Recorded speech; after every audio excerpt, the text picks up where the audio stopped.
Friends, welcome back to my channel. जय श्री कृष्णा। चलिए जानते हैं दुर्योधन के षड्यंत्र से और दुर्वासा ऋषि के श्राप से कैसे बची पांडवों की जान। पांडवों के वनवास के दौरान आए दिन कोई ना कोई ब्राह्मण उनके यहाँ भोजन करने आया ही करते थे। वन में निवास कर रहे श्रेष्ठ ब्राह्मणों को भोजन की कोई कमी ना हो, इसके लिए युधिष्ठिर ने तपस्या करके भगवान सूर्य से अक्षय पात्र प्राप्त किया था। इसकी यह विशेषता थी कि इसमें पकाया हुआ अन्न तब तक समाप्त नहीं होता था जब तक स्वयं द्रौपदी भोजन न कर ले। ऐसे चमत्कारों से हमारा इतिहास भरा पड़ा है, जहाँ चावल के एक दाने से 10 से भी अधिक लोगों का पेट भर दिया था। यह किस्सा है द्वापर युग का, जहाँ पांडवों के साथ यह वृतांत हुआ। पौराणिक कथाओं के अनुसार एक बार महर्षि दुर्वासा दुर्योधन के महल पहुंचे थे, जहां उनकी खूब आवाभगत हुई और दुर्योधन ने बहुत सेवा की। इसके बाद दुर्योधन ने उन्हें पांडवों से मिलने के लिए भी कहा और अतिथि सेवा करने का मौका देने की बात कही। दुर्योधन ने पांडवों को दुर्वासा ऋषि द्वारा श्रापित करने का षड्यंत्र रचा। उसने अपने यहाँ पधारे हुए दुर्वासा ऋषि की खूब सेवा की। जब उन्होंने दुर्योधन को से प्रसन्न होकर उसे वर मांगने को कहा, तब उसने उनसे युधिष्ठिर के यहाँ पधारने को कहा।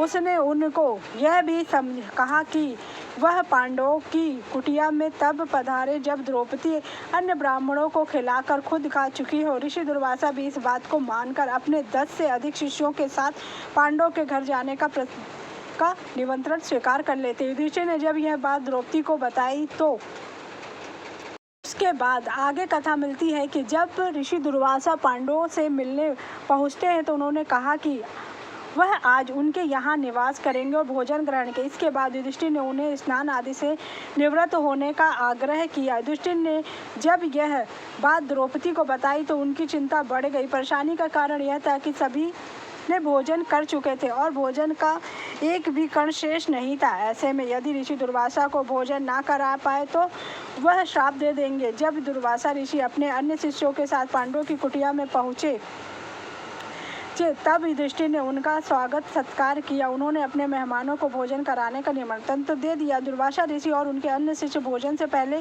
पास के तालाब में स्नान करने गए। तभी द्रौपदी ने अन्न की व्यवस्था न होने के भय से भगवान श्री कृष्ण का स्मरण किया। कहा जाता है कि द्रौपदी को सूर्यदेव से एक अक्षय पात्र मिला था, जिसमें तब तक अन्न रहता था जब तक कि द्रौपदी भोजन न कर ले। जैसे ही सबको खिलाने के बाद वह भोजन ग्रहण करती, वह पात्र पूरी तरह से खाली हो जाता था। महर्षि जब पधारे तब सभी पांडव पंचाली भोजन कर चुके थे। श्री कृष्ण उसकी प्रार्थना को तुरंत सुन उसके पास प्रकट हो गए। श्री कृष्ण जैसे ही द्रौपदी के पास पहुंचे, उन्होंने कहा कि अत्यंत भूखा हूँ, जल्दी से कुछ खाने को दो।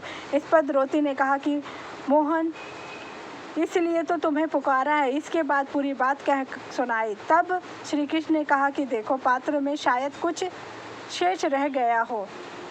श्री कृष्ण के बार बार भोजन का आग्रह करने पर द्रौपदी ने उनके सामने अक्षय पात्र लाकर रख दिया। उन्होंने द्रौपदी से खाने के लिए कुछ मांगा, किंतु द्रौपदी भी श्री कृष्ण से कहा कि उसके पास भोजन समाप्त हो चुका, इसलिए उसने भगवान का स्मरण। ऐसा श्री कृष्ण ने द्रौपदी को वह पात्र लाने का, तब उसने खाली पात्र श्री कृष्ण को दिखाया। देवकी नंदन ने देखा कि उस पात्र में चावल का एक दाना शेष रह गया है। उन्होंने जैसे ही उसे खाया, उधर स्नान कर रहे भोजन के लिए आ रहे दुर्वासा ऋषियों का पेट भर गया।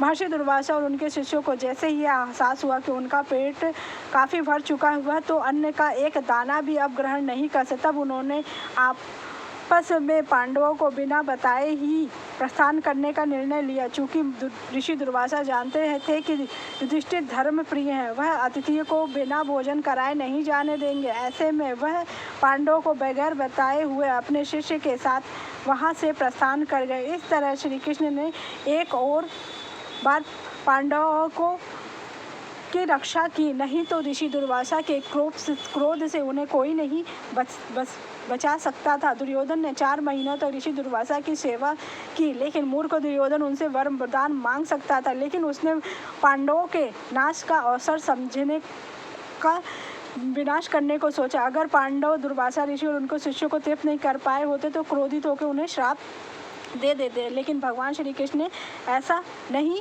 होने दिया। अगर आपको मेरी जानकारी अच्छी लगी हो तो मेरे चैनल को लाइक कीजिए, सब्सक्राइब कीजिए, शेयर कीजिए। Thank you so much. जय श्री